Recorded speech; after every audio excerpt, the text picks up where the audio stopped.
सभी श्रोताओं को मेरा नमस्कार। हेलो हल्द्वानी रेडियो में मैं हूं ललित जोशी और मेरे साथ में है Lakshmi. Welcome. Thank you. Lakshmi, आपने बताया कि अभी आप लास्ट ईयर क्राइस्ट यूनिवर्सिटी से अभी पास आउट हुए हैं हाँ और जी। अभी आप मास्टर्स इग्नू से कर रहे हैं। हाँ जी। क्या रहा कि क्राइस्ट यूनिवर्सिटी को ही चुनने का मतलब, और भी यूनिवर्सिटी थी, फ्लेम थी, क्रिया थी, जी। ओपी जिंदल था और खासतौर प्राइवेट इंस्टीट्यूशंस में जो कि सोशल साइंस में बड़ा काम कर रहे हैं, हाँ वो जी। उसमें अशोका भी हैं। जी। पर क्या रहा कि आपको क्राइस्ट को ही मतलब आपने चूज़ किया? तो मेन जो मेरा मोटिव था वो आई थिंक मेरे सब्जेक्ट्स थे। जब मैं 11वीं 12वीं कर रही थी और मैं कोविड बैच वाली स्टूडेंट हूँ, तो हमें टीचर्स के साथ इतना बातचीत करने का मौका नहीं मिला, वो हमें गाइड कर पाए। तो मेरे पास लैपटॉप था, तो मैंने सोचा कि मैं खुद ही सर्च करने लग जाऊँ कि क्या क्या ऑप्शंस हैं। राइट, मैंने 11वीं 12वीं में ह्यूमैनिटीज़ ले लिया था एंड ह्यूमैनिटीज़ करने के बाद मैं क्या क्या कर सकती हूँ। जब मैं ये चीज़ें सर्च कर रही थी, तो मेरे अंदर एक इंटरेस्ट है कि मैं बहुत डीप रिसर्च में चली जाती हूँ। तो फिर और एक ये भी था कि जो सब लोग कर रहे हैं वो नहीं करना है। ये वाली चीज़ भी थी। तो साइकोलॉजी एज अ सब्जेक्ट मेरे पास था, इकोनॉमिक्स मेरे पास था, और ये दोनों ही सब्जेक्ट मुझे बहुत अच्छा लग रहे थे। बट जब मैं कोर्सेज देख रही थी इंडिया में, या तो वो प्योर साइकोलॉजी वाले सब्जेक्ट थे या प्योर इकोनॉमिक्स वाले, राइट। पर उसी दौरान जब मैं सर्च कर रही थी, मुझे यूट्यूब पे एक वीडियो मिली जो कि डॉक्टर डैनियल की थी, और वो बिहेवियरल इकोनॉमिक्स के बारे में बता रहे थे। तो उन्होंने यूनिवर्सिटी ऑफ कैम्ब्रिज में एक लेक्चर लिया था, और मुझे बहुत इंटरेस्टिंग लेक्चर लगा था कि इस तरीके से भी हम सोच सकते हैं, इस तरीके से चीज़ें हो सकती हैं, क्योंकि जैसा हमें इकोनॉमिक्स में पढ़ाया जाता है वो चीज़ें बहुत एप्लीकेबल है नहीं रियल लाइफ में, राइट। तो अगर आप कोई भी चीज़ ह्यूमंस को सेंटर रख के कर रहे हैं, दैट्स वेरी अमेजिंग, राइट। वो मुझे बहुत अच्छी लगी कि ऐसा कुछ हो सकता है।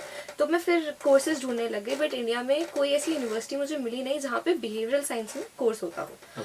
मुझे रिसेंटली पता चला कि अशोका यूनिवर्सिटी डिप्लोमा कराती है, बट वो भी प्रॉपर बैचलर्स या मास्टर्स नहीं है। तो ये सर्च करते हुए जो मुझे नियरेस्ट कोर्स मिला वो था डबल मेजर साइकोलॉजी और इकोनॉमिक्स में फ्रॉम क्राइस्ट यूनिवर्सिटी। वो भी उन्होंने उसी साल शुरू किया था। तो वो क्राइस्ट के लिए भी पहला बैच था, मेरे लिए भी पहली बार था दोनों सब्जेक्ट पढ़ते हुए। और फ्लेम में भी ये दोनों सब्जेक्ट्स मिल रहे थे, बट फ्लेम थोड़ा एक्सपेंसिव था। क्राइस्ट रीजनेबल प्राइस फीस के साथ मुझे मिल गया था। एंड बैंगलोर हमेशा से एक सिटी ऐसी रही है कि वाओ व्हाट अ सिटी, है ना। तो मैंने कहा कॉलेज अच्छी जगह है, राइट 12th के बाद जाने का मौका मिल रहा था, तो I went to Christ. Okay. तो क्राइस्ट ने किस तरह से आपका मतलब कि पर्सनल लाइफ को पिछले और प्रोफेशनल लाइफ को पिछले 3 साल में जो आपको सेव किया है, कुछ ऐसा रहा होगा? क्योंकि देहरादून से आप बेंगलोर के हो गए, एक ऐसा सेक्टर, मतलब एक ऐसा सिटी जो कि उभरता हुआ जी है ना, और उधर पे खासतौर पे सोशल साइंस जो कि क्योंकि बेंगलोर को जो ज़्यादातर लोग जानते हैं वो टेक्निकल आईटी तौर पे, सेक्टर पे। आईटी हाँ तौर जी। पे जानते हैं। जी। किस तरह से उस शहर ने, उस यूनिवर्सिटी ने आपके मतलब कि व्यू को चेंज किया है किसी एक? तो अगर मैं अपनी जर्नी पिछले 3 साल की देखूं, पर्सनल और प्रोफेशनल डेवलपमेंट में मुझे बहुत चेंजेस लगे हैं। जो एक तरीका होता है, बात करने का तरीका होता है, अपने विचार रखने के एक तरीके होते हैं, राइट। आप किस तरीके से बातचीत करते हैं, वो मुझे लगता है मेरी बहुत ज़्यादा शेप हुई है क्राइस्ट में जाने के बाद। क्योंकि हमारी यूनिवर्सिटी में all over India and abroad से स्टूडेंट आते थे, तो जो एक डाइवर्सिटी, हम जो बातचीत करते हैं कि इतने डाइवर्स लोग हैं, उन्हें एक्चुअली हमने देखा। जब आपकी क्लास में कोई गुजरात से है, कोई जम्मू कश्मीर से है, कोई केरला से है, तो आप बहुत सारी चीज़ें समझते हो, और आप मेन बात ये समझते हो कि आपका जो पर्सपेक्टिव है, सिर्फ आपका पर्सपेक्टिव वही सही नहीं है, और लोगों के जो पर्सपेक्टिव है वो भी सही हो सकता है, क्योंकि वो उस जगह से आए हैं। तो ये एक बहुत बड़ा जो एक माइंडसेट शिफ्ट वाली जो चीज़ है, आई थिंक वो वहाँ से आई है। क्योंकि एज इंडियंस, राइट, हमें लगता है कि जो बात हम कह रहे हैं, जिस कल्चर में हम पले बड़े हैं वही ठीक है एंड वही फॉलो होना चाहिए, राइट. हम बहुत ज़्यादा ओपन नहीं होते हैं दूसरे कल्चर को अडाप्ट करने के लिए, बट आई थिंक बहुत ज़रूरी है और कल्चर को अपनाना, देखना, वहाँ के प्रोज एंड कॉन्स जानना. तो उस तरीके से मैं बहुत ज़्यादा, मेरी आई थिंक पर्सनली डेवलपमेंट हुआ है और प्रोफेशनली भी काफ़ी कुछ सीखने को मिला है. मुझे मौका मिला एक रिसर्च पेपर लिखने का, मैंने पब्लिश किया अपनी टीचर के साथ. एंड और जो वर्कशॉप्स वगैरह हमारी होती थी एंड एक जो जॉब प्रिपरेशन के लिए रेडीनेस जो हम आज के टाइम में बोलते हैं, आई थिंक उसमें क्राइस्ट काफ़ी अच्छा कर रहा है.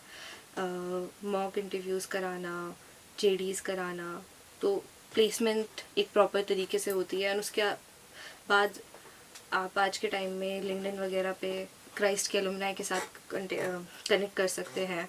आपके इवेंट्स होते हैं उन लोगों के साथ, तो आप बहुत चीज़ें सीखते हैं क्योंकि उसी यूनिवर्सिटी से वो लोग पढ़े हुए हैं, राइट. एंड आज वो बहुत अच्छी पोजीशंस पे हैं, तो एक आपको नेटवर्क मिल जाता है. तो उस वे में भी क्राइस्ट बहुत अच्छा है. तो किसी भी यूनिवर्सिटी की एलुमनाई एसोसिएशन आपको लगता है कि बड़ी ज़रूरी होती है? बहुत. क्योंकि मैं किसी यूनिवर्सिटी में अगर जा रही हूँ, राइट, मेरे को वो सेंस ऑफ ट्रस्ट कैसे डेवलप होगा कि मैं यहाँ से पास आउट होने के बाद कुछ कर सकती हूँ या ये ही मेरे लिए सही यूनिवर्सिटी है. तो अगर कोई स्टूडेंट वहाँ से पास आउट हुआ है, मैं डायरेक्ट उससे बात कर सकती हूँ, राइट. एंड वो ट्रांसपेरेंट होके मुझे अगर आंसर बता सके कि ये चीज़ें अच्छी थी, ये नहीं थी. अब जैसे मैं ऑनेस्टली बोलूँ तो क्राइस्ट में एक चीज़ है, वो बहुत डिसिप्लिन यूनिवर्सिटी मानी जाती है क्योंकि उनके टाइमिंग्स बहुत स्ट्रिक्ट होते हैं, एक प्रॉपर ड्रेस कोड होता है. यूजुअली क्या होता है, कॉलेज में आप टॉप जीन्स वगैरह पहन के जा सकते हैं, बट क्राइस्ट में सूट्स होते हैं. अच्छा. हाँ, तो ये वनस्थली विद्यापीठ के जैसा हो गया, वहाँ भी बिकॉज क्रिश्चियन कॉटन सूट्स पहने जाते हैं. हाँ जी. अच्छा. तो क्रिश्चियन कॉलेज है, राइट. तो वो अब बहुत लोगों को चीज़ लगती थी बिकॉज अच्छे खासे बैकग्राउंड से लोग आते थे, राइट. एंड काफ़ी ज़्यादा इसके ऊपर वो भी होता था कि हम दुपट्टा क्यों पहन के रखे पूरा पूरा दिन, हम तो कॉलेज के स्टूडेंट्स हैं, राइट. तो ऐसी कुछ चीज़ें हैं जो आपको शायद पसंद नहीं आ सकती. और ये मैं ओपिनियन किसी ऐसे स्टूडेंट को जो मुझे लगता है कि फैशनेबल बहुत रिच है, उसे जाके बहुत प्रॉब्लम होगी, तो मैं उसे ये बात भी बताऊंगी कि वहाँ पे ऐसा कल्चर है, राइट. तो 3 साल आपने जो सूट पहना वहाँ पे, उसके बाद की आपकी लाइफ में क्या सूट ने कोई अहम जगह बनाई है या अब आपने नहीं मतलब तो एक असर होता है ना कि आप पसंद करने लगते हो कई बार? हाँ, मैं तो 6th क्लास से सूट पहन रही हूँ क्योंकि मेरे स्कूल में भी सूट ही था. अच्छा. 6th से पहनना शुरू कर दिया था.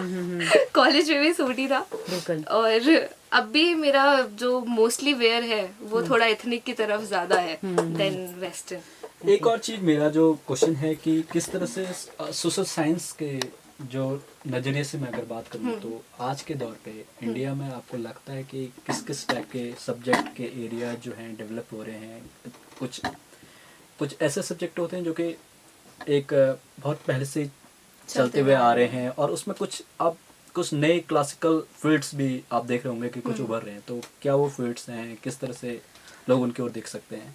तो जैसे मैंने बताया, मुझे बिहेवियरल साइंस एक बहुत डेवलपिंग फील्ड लग रही है इंडिया में, जो अभी भी बहुत नीश है, बट इट्स ग्रोइंग. अभी कम है, बहुत लोगों को पता भी नहीं है इसके बारे में. साइकोलॉजी एक बहुत बड़ी ग्रोइंग फील्ड है, राइट. बहुत जगह अभी भी उसका एक्सेप्टेंस नहीं है. अभी भी लोग उसको ट्रेडिशनल तरीके से जनरल टर्म्स में पागल खाना या उन टर्म्स में ज़्यादा देखते हैं, जबकि वो उससे बहुत ज़्यादा है, राइट. तो साइकोलॉजी बहुत ज़्यादा भी डेवलप हो रही है. बिहेवियरल इकोनॉमिक्स, बिहेवियरल साइंस, ये चीज़ें डेवलप हो रही हैं. इसके अलावा जो क्रिएटिव वाली फील्ड्स है, राइट, वो भी बहुत ज़्यादा डेवलप हो रही है. अगर आप ध्यान देखें, मार्केट में एक शिफ्ट आया है कि लोग 9 to 5 जॉब्स को छोड़ के एक creative field, travelling, remote work की तरफ ज़्यादा शिफ्ट हो रहा है. तो आई थिंक वो वाली चीज़ें भी काफ़ी बढ़ रही है. क्रिएटिव इकोनॉमी जो है वो खासा योगदान दे रही है इंडियन इकोनॉमी में. कह सकते हैं शुरू हो गई है, क्योंकि हमारी वाली जो जनरेशन है वैसे भी बोलते हैं कि बहुत कम पेशेंस है, उनके अंदर पेशेंस बहुत कम है, राइट। तो उन्हें जहाँ भी मज़ा नहीं आता है वो वहाँ से नेक्स्ट चीज़ की तरफ मूव फॉरवर्ड करते हैं। एंड क्रिएटिव ऐसी जगह है जहाँ पे नए नए आइडियाज़ आते रहते हैं, तो लोग उसमें इन्वॉल्व रहते हैं। तभी इतनी एडवर्टाइजमेंट कंपनीज और गिग इकोनॉमी और ये सब चीज़ें एक्सपैंड हो रही हैं, बढ़ रही हैं इंडिया में। बिल्कुल। इंडिया के नज़रिए से अगर हम देखें हाँ तो जी। किस तरह से बिहेवियरल साइंस का इंडियन इकोनॉमी में किस तरह से इम्पैक्ट पड़ सकता है, कि मतलब किस तरह से लोग जो हैं वो इंडियन इकोनॉमी या फिर मतलब टुवर्ड्स द सिस्टम, जो हम मार्केट सिस्टम है, वो किस तरह से बूस्ट अप की ओर आप देख रहे हैं कि लगेगा नेक्स्ट कुछ ईयर्स में? ओके, सो अगर मैं इंडिया कंटेक्स्ट में बोलूँ तो नीति आयोग जो है वो ऑलरेडी बिहेवियरल साइंस को बहुत ज़्यादा यूज़ कर रही है अपनी पॉलिसी बनाने के लिए, राइट। कई सारी ऑर्गेनाइजेशंस हैं जो कि बिहेवियरल साइंस का यूज़ कर रहे हैं गवर्नमेंट को हेल्प करने में, पॉलिसीज़ डिज़ाइन करने में, राइट। उसके अलावा ये तो डेवलपमेंटल सेक्टर वाली बात हो गई है। उसके अलावा मार्केटिंग, राइट, कस्टमर कैसे अट्रैक्ट करें, वो वाले प्रोडक्ट्स कैसे क्रिएट करें जो कि इजीली परचेजेबल हों, राइट। ये इन एरियाज़ में बहुत ज़्यादा इंक्रीज़ है बिहेवियरल साइंस का। और अगर हम नेक्स्ट कुछ ईयर्स की बात करें तो आई थिंक एक हाइक आएगी, एक राइज आएगा, बिकॉज जो ट्रेडिशनल इकोनॉमिक्स है, राइट, वो धीरे धीरे रियलाइज़ हो रहा है कि वो बहुत ज़्यादा रिलायबल नहीं है, राइट, वो बहुत प्रैक्टिकल नहीं है। तो जबकि बिहेवियरल साइंस जो है वो पूरी रिसर्च बेस है, राइट। आप पायलट स्टडी करते हो, आप ह्यूमन बिहेवियर को एनालाइज करते हो एंड देन आप उसके हिसाब से चीज़ें इंटरवेंशंस बनाते हो, डिसीजन मेकिंग जो भी होती है, तो वो ज़्यादा रिलायबल सोच है। अब इसमें एक नीश फील्ड और आ जाती है, neuro science, right. Neuro science is psychology, economics and brain, okay, right. तो उसमें जो रिसर्च होती है उसमें हम मोस्टली ब्रेन का फंक्शन साथ साथ देखते रहते हैं कि अगर कोई इंसान एक डिसीजन बना रहा है तब उसके कौन से सेल्स मूव कर रहे हैं, राइट, कौन ब्रेन के कौन से एरिया में डिस्टर्बेंस हो रही है, राइट। तो ये वाली जो रिसर्च है जो साइंटिफिकली और बैकड है, ये काफ़ी आई थिंक इंडिया में अब बढ़ेंगी। वर्ल्ड में इसको किस तरह से लेकर के अभी काम चल रहा है? जो मतलब कि आपने बताया कि अभी इंडिया में तो हम ये कह सकते हैं कि कुछ मतलब कि कुछ एक दो कॉलेज हैं जो स्टार्ट कर रहे हैं, पर आपने कहा कि यूके और यूएस में काफ़ी ज़्यादा तौर पे मतलब कि इसके ऊपर काफ़ी ज़्यादा काम हो रहा है, या वहाँ पे मतलब काफ़ी टाइम पहले से डेवलप हो चुके हैं। तो इंडिया के कॉन्टेक्स्ट में किस तरह से आप देख रहे हैं कि बदल सकता है आने वाले कुछ सालों में? कुछ यूनिवर्सिटीज़ भी इसको इंट्रोड्यूस करेंगी, उनके लिए क्या मैसेज है कि किस तरह से तब रह सकता है? तो अगर हम वर्ल्ड कॉन्टेक्स्ट में देखें, राइट, यूजुअली क्या होता है, वेस्टर्न कॉन्सेप्ट्स, राइट, जो है वो हम अडाप्ट करते हैं। तो बिहेवियरल इकोनॉमिक्स भी एक ऐसा ही कॉन्सेप्ट है, राइट, जो कि हमने अडाप्ट किया है। यूके में बहुत ज़्यादा यूज़ किया जाता है and London school of economics ने उसे आई थिंक 2014 से शुरू किया हुआ है, right. Then there is university of Warwick, उसके अलावा नीदरलैंड्स, ऑस्ट्रेलिया, न्यूजीलैंड, इन सब जगहों पे बिहेवियरल साइंस के बहुत अच्छे अच्छे कोर्सेज हैं। बट हम इंडियंस के लिए, and if you come from a middle class family, money becomes a gap, right. आप अफोर्ड नहीं कर पाते हो कई बार इतना ज़्यादा जाना, इसलिए ज़रूरी है कि हमारी कंट्री में ऐसे कोर्सेज प्रोवाइड हो। तो I think I would suggest is कि जिस तरीके से इंजीनियरिंग का बूम आया, कॉमर्स का एक बूम आया, राइट, एंड सब कॉलेजेस ने वो जो पर्टिकुलर डिग्रीज हैं वो रखना शुरू कर दिया, बी फार्मा आया, इसी तरीके से अभी स्टार्टिंग है। आई थिंक 2-3 साल में जब हमें और ऐसे लोग अपनी मार्केट में मिल जाएंगे जो इन चीज़ों को अच्छे से यूज़ कर पाएंगे, and money is a big factor, है ना। अगर आप कोई भी जॉब कर रहे हो बट अगर आप बहुत अच्छा नहीं कमा रहे हो, उसको एज अ पैरामीटर देखा जाता है कि ये अच्छी जॉब है या नहीं है, राइट। उससे लेकिन हम मनी बना सके तो, और ऐसे लोगों से हम और कनेक्ट करें। फिर जो यूनिवर्सिटीज़ काफ़ी प्रोग्रेसिव है, जो नए नए सब्जेक्ट्स को अडाप्ट करना चाहती है, जैसे आज के टाइम में AI प्रीटी मच हर कोई अडाप्ट कर रहा है, राइट, क्योंकि उसका एक बूम आया है। तो ऐसे ही बिहेवियरल साइंस का भी आएगा एंड तो एक सर्फ में एक वो था, सर्फ एक्सेल का एक ऐड आता है, दाग अच्छे हैं। तो क्या वो कहा जाए कि कुछ कुछ वो मिलता जुलता है कि बिहेवियरल साइंस से मिलता है? दाग अच्छे हैं का मतलब कि क्योंकि कंज्यूमर मतलब वैसे तो दाग अच्छे नहीं होते, लेकिन उसमें ये दिखाया गया है कि दाग अच्छे हैं, मतलब कि कंज्यूमर डिमांड्स को क्रिएट करने के लिए। अगर हम ऐसे देखें तो हमारे पास एक सब्जेक्ट था, राइट, बिहेवियरल इकोनॉमिक्स से रिलेटेड, और उसमें हम एडवर्टाइजमेंट्स पढ़ते थे।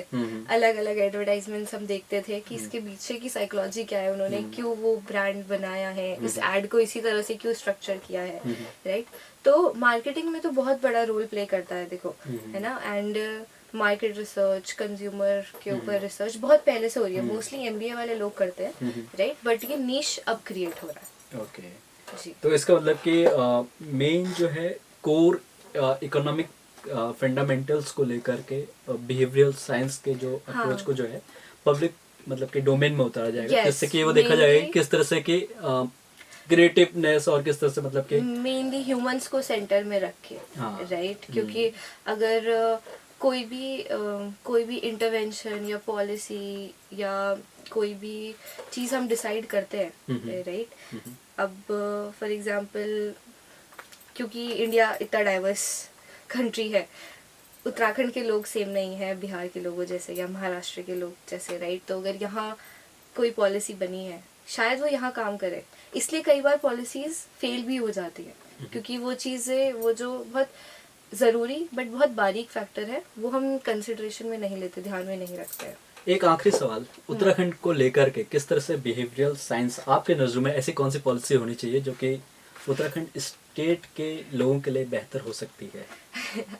एक ऐसा सवाल टू से कि कौन सी पॉलिसी अच्छी होनी चाहिए, बिकॉज मतलब हो सकती है जो आपकी नजरों में कि कुछ ऐसा है जिससे कि स्टेट के लोगों को मतलब उसका फायदा मिले। मुझे ऐसा लगता है कि अगर हम माइंडसेट के अराउंड पे पॉलिसीज क्रिएट कर पाए यहाँ पे, बहुत ध्यान में रख के कि हम पहाड़ों के लोगों को उनके घर से दूर भी नहीं करना चाह रहे, लेकिन उनके लिए डेवलपमेंट भी ज़रूरी है, उस चीज़ को ध्यान में रख के अगर हम पॉलिसीज़ बनाएं एजुकेशन में, एजुकेशन के लिए और यूथ के लिए, क्योंकि आज का जो यूथ है उनके पास सारी एक्सेसिबिलिटी है, वो इंटरनेट पे पूरी दुनिया देख पाता है, बट वो रहते इतने रिमोट इलाकों में है कि उन्हें वो चीज़ें प्रोवाइड नहीं हो पाती है ना, और उससे एक फ्रस्ट्रेशन क्रिएट होती है कि अगर मैं कुछ करना चाहता हूँ या चाहती हूँ पर मैं वो कर नहीं पा रही हूँ, तो उससे रिगार्डिंग अगर हम पॉलिसीज़ बना सकें।